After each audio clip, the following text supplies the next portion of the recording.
Hi, my name is Mary Spender and you are watching Tuesday Talks. And this week I have Kate Hunter in my kitchen, who is a luthier and guitar tech, and we're gonna service my guitars because they need some love. Tuesday Talks.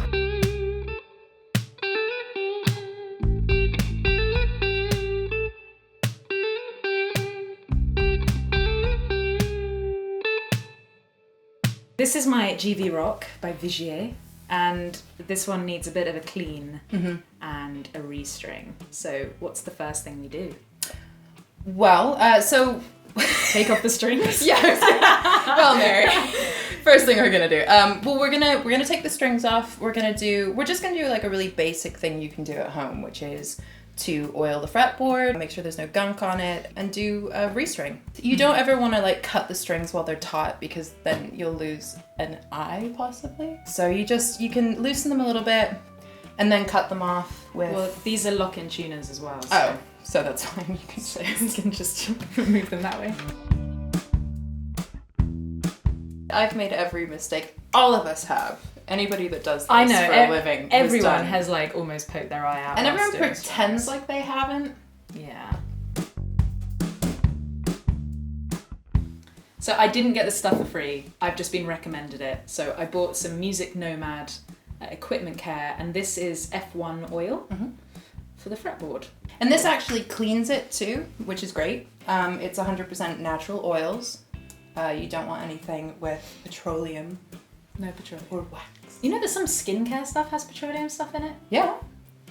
I would think this one for the polish and then this one for the fretboard. Okay. So what we're gonna do, and you can use, anything that doesn't shed basically, because some towels, the fibers come off of it. But any cloth, and you can use this very sparingly. Never use like orange or lemon oil or anything like that on a maple fretboard. There's no point. It's not good for it. But rosewood and ebony and all that jazz needs an oiling. Usually if you play a ton, it's good practice to clean and oil your fretboard. Like 6 months is a little excessive, but 6 months to a year. Just to keep it nice and working. I like to put the oil on the cloth.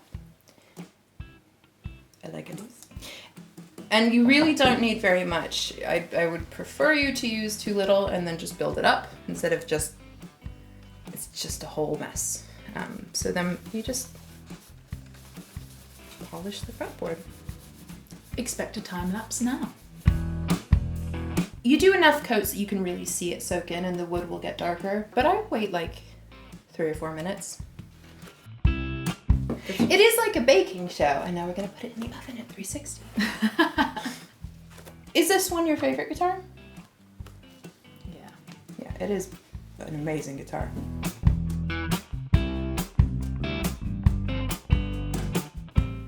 The woods have different. Some are more porous, some are drier. Like the way that maple is treated, and like with these kind of necks, you don't need to put oil on it.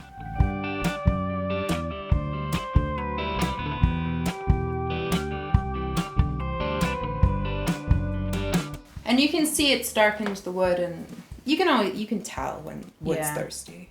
We don't have like anything on us right now to clean specifically maple fretboards. Some people use things like glass cleaner or lighter fluid and a rag, but we're going to use water and a toothbrush. Ta-da! I use steel wool sometimes on really dirty guitars.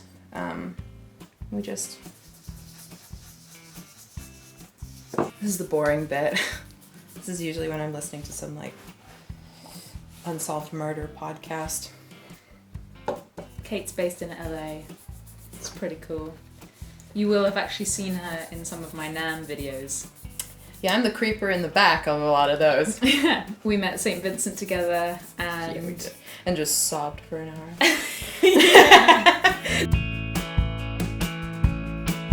Oh, here's a tip. A Tuesday tip. A Tuesday tip. Anytime you have to take, and I'm sure a lot of this is common sense, but I don't really have any. So I was told this and I was like, oh, it's such a great idea. Is that anytime you take anything off of a guitar for any reason, have a little box or a cup and put everything in there, because you will lose it. You will lose the screws. I have a good plan. If you ever take out the screws from the pickguard. pick guard, put a piece of paper down, draw like a little pick guard, and put the pins, like put them on a flat surface, and put each screw.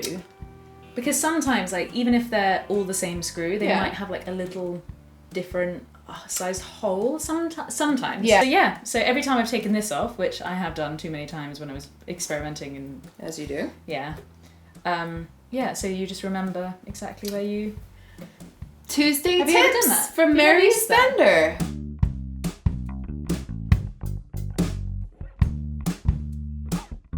So now we're gonna do, this is the Pro Strength Guitar Polish from Music Nomad.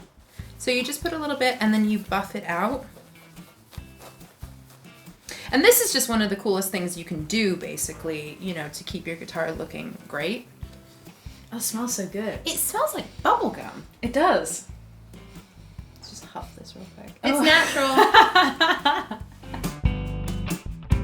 The first dent you put in a guitar is suddenly you can breathe again. It just, as soon as I dented this one, I was like, oh, finally I can play it. Yeah, exactly. Because that just like... I was like, I'm never going to sell it. It's my guitar. Yeah.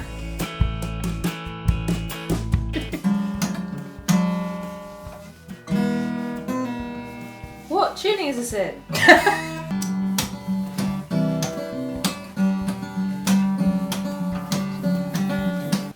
want to get this bit off. Yep, it looks a lot cleaner and a lot nicer. Ta-da! Oh, it looks great.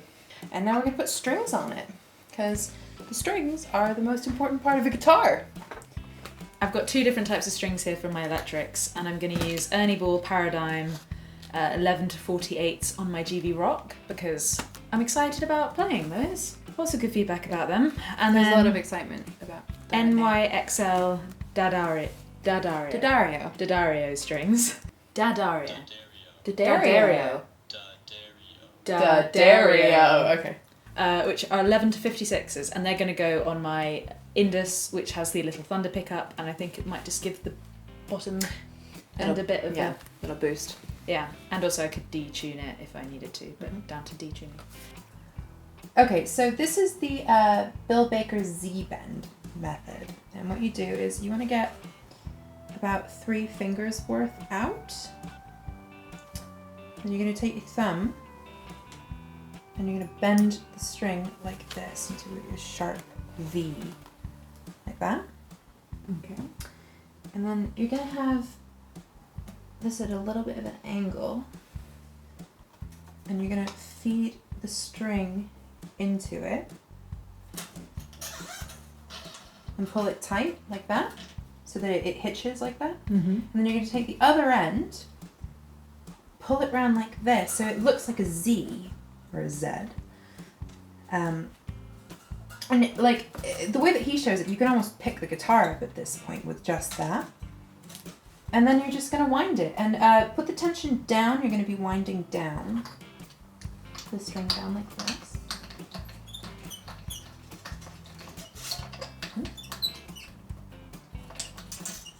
Oops, sorry, got the camera. Until it's taut.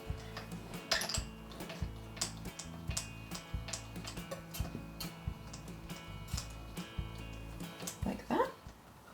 And then you're gonna nip these with your cutters and cut it really close. And again, I like to always have mine pushed down so you don't poke yourself unnecessarily. Just nip these. And that's it. That's the that's Bill's method right there. It's very important to stretch your strings. This will keep them nice and ready to go. What people usually do is they kind of pick the string up like that and stretch it like that. What I like to do is think of breaking a pencil, and that kind of pressure, you're coming like from the side, and you pick it up and you just like do that pencil break move. and it kind of, instead of pulling it up all the way, and it just does it a little bit more evenly, I think. Yeah. So yeah, bullet points. Don't kink the strings before you put them on because they will buzz. Get a Vigier with locking tuners. And get a really good pair of cutters. I will happily admit as well, like being a guitar player for this amount of time, I've made every single mistake ever. Well, as you should. I mean, nobody's born knowing all this stuff, and people that pretend, sounds beautiful, people that pretend that they were born knowing it, You're lying. yeah. So we're gonna continue restringing this guitar and finishing all my guitars up, but we've basically caught everything on camera that you need to do. Thank you very much for joining me, Kate Hunter. My of pleasure. Volta Guitars. My pleasure. And yeah, I'm so happy to have my guitars spick and span for some upcoming shows. So thank you very much. Of course. All right. See you soon. Bye.